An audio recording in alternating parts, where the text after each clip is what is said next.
কিন্তু এইবার ঘরটাকে আমি অ্যাস্থেটিক ভাবেই সাজাবো, মাকে বলতে যাচ্ছি। ইয়েস মা, আমি জানো গুগলে দেখেছি সুন্দর দেওয়ালের মধ্যে না জুতোর ফটো রাখে, খুব অ্যাস্থেটিক লাগে, আমরাও টানাবো হ্যাঁ এই দেওয়ালটায়। কি দেওয়ালে জুতোর ফটো থাকবে? তোর মাথাটা খারাপ হয়ে গেছে নাকি? শুধু আমার ঠাকুরের ফটো থাকবে চারিদিকে, আর তোর ঘরে তোর ছোটবেলার ফটোগুলোই থাকবে, তাতে পছন্দ হলে হোক না হলে না হোক, এর থেকে বেশি জিনিস আমি অ্যালাউ করতে পারবো না ঘরে, দেওয়ালগুলোকে নষ্ট করবে। কি শুন, এই শোনাই দেখ বাবা রং চয়েস করতে বলছে, তুই কোনটা করবি তোর রুমে? ও তোমরা ঘরের কালার সিলেক্ট করছো, আমি কিন্তু আমার পুরো রুমটাকে হোয়াইট করব। হ্যাঁ তোমরা পারলে এই রুমগুলোকে হোয়াইট করে দিও, অন্য কালার ভালো লাগে না, ঘরটা একটু বড়ও লাগে। সাদা?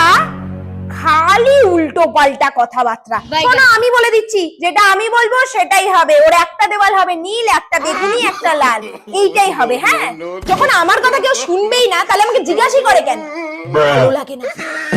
মা তুমি কিন্তু আমার কোনো কথাটাই রাখছো না, এবার কিন্তু আমি যেটা বলবো সেটাই কিন্তু করতে হবে, আমি একটা জিনিসও সিলেক্ট করতে পারছি না। আচ্ছা বাবা তুই এবার বল তোর কোন জিনিসটা ইচ্ছে। আমার ফার্নিচার কিন্তু আমার মতন ভাবেই সাজাবো আমি আমার ঘরে, খুব ভালো লাগে গো, অনেকগুলো জিনিস কিনতেও হবে।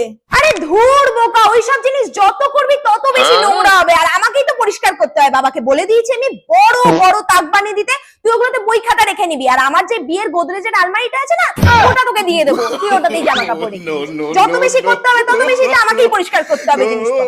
হ্যাঁ গোদরেজের আলমারি, ঘরে ছাতা হবে অ্যাস্থেটিক।